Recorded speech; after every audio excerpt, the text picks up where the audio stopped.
David Livingstone was a missionary to the continent of Africa. At a young age, David Livingstone had this desire to want to go to the continent of Africa and preach the gospel of Jesus Christ to those who had never heard it. As a young man, David Livingstone journeyed to the continent of Africa and traveled the length and breadth of that beautiful continent preaching the gospel of Jesus Christ in villages where witchcraft and all sorts of sorcery was in practice. David Livingstone brought the light of Jesus to those places. He was one of the first explorers who explored the continent of Africa to the point that his mapping of Africa still stands today. When the Queen of England heard about this British man who had gone to the continent of Africa and was doing all these exploration and was adding to the developments of the world map in those days, she said to her teams, "You need to go bring this man back to England. We need to honor him for his services to the kingdom." Team goes to the continent of Africa searching for David Livingstone. It takes them a couple of weeks. And finally, when they find him, he was in a village, working there, ministering in that village. So before David Livingstone had the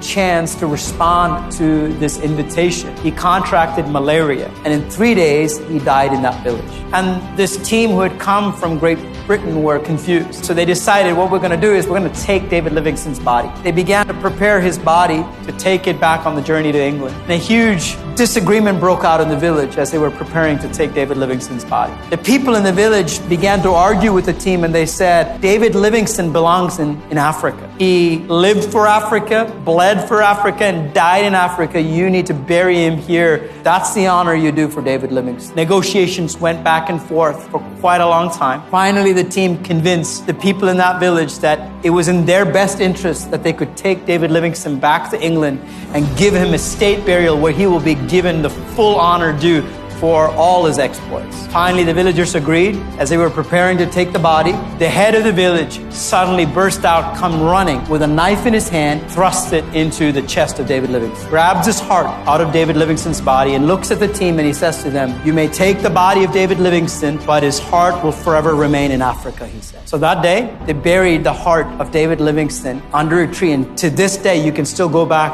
to the continent of Africa and you will find the heart of David Livingstone buried there. Team takes the body back to England, full state honors in the burial. They lay him to rest, and on the tombstone of David Livingstone, they write, "Here lies David Livingstone, the great explorer and the missionary to Africa, who took the light of the gospel to a dark world and brought hope to it." And then in the end of the tombstone, it was written, "Here lies his body, but his heart forever remains in Africa," it said.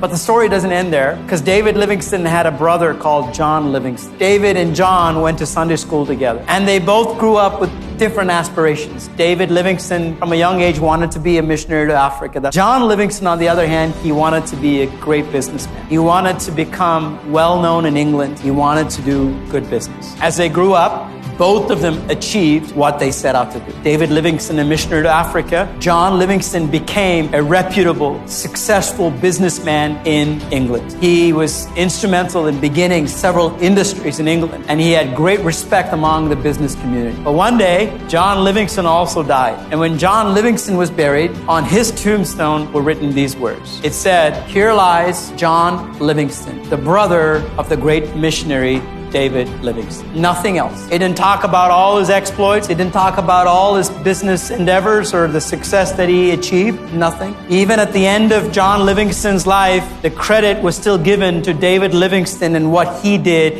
And John Livingstone is forever identified as a brother of David Livingstone, who was a missionary.